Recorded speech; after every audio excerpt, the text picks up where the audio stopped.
Hinatulan ng guilty sa kasong kidnapping ang aktor at dating kongresistang si Dennis Roldan o Mitchell Gumabaw sa totoong buhay. Habang buhay na pagkabilanggo ang sintensya ng korte sa kanya at sa dalawa pang akusado. Makibalita tayo kay CJ Turida.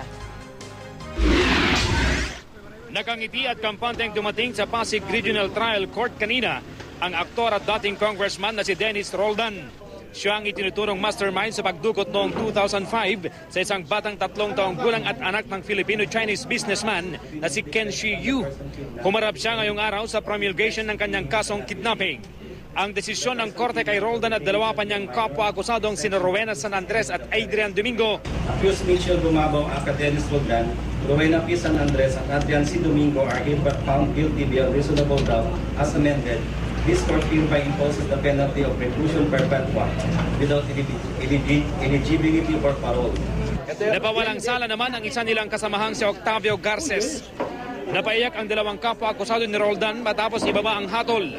Emosyonal din ang may bahay at mga anak ng dating aktor. Pero si Roldan, blanco ang mukha.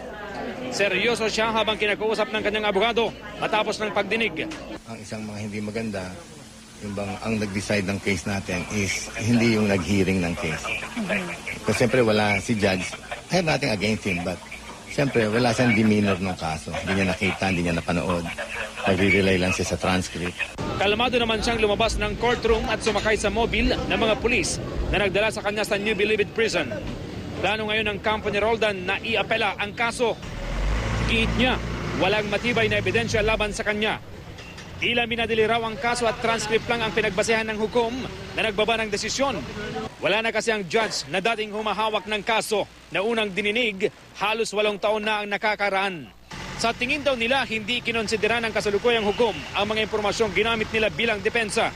Gayunman, handa raw sumunod si Roldan sa utos ng korte. Very soon. Of course, we'll follow it up because our client will be in jail during the pendency of the appeal. Nandun siya. It's not final. Ikinatuwa naman ng mga taga-suporta ng biktima ang hatol na guilty sa grupo ni Roldan. Ayon kay Teresita Angsi na anti-kidnapping advocate at miyembro ng grupo ng Filipino-Chinese, sulit ang paghihintay kahit medyo matagal ang naging hatol. Kahit sino man siya, kahit ano ang impluensya na ginamit niya para nakabail siya, dadating ang panahon pagbabayaran niya yung nangyari. Nakilala si Dennis Roldan o Mitchell Gumabaw sa totoong buhay sa mga role na kontrabida noong dekada 80. Nababilang siya sa 40 pelikula at nakatanggap pa ng mga parangal. Taong 2005 nang idinawit si Roldan sa kidnap for ransom. Nakulong siya ng mahigit 1 taon sa Pasig City Jail bago nakapagpiyansa sa halagang ₱250,000. 2 sa kanyang kapwa-akusado ang pumanaw na. Tinutugis naman ang isa pa. CJ Torida, Nagbabalita, Pilipinas.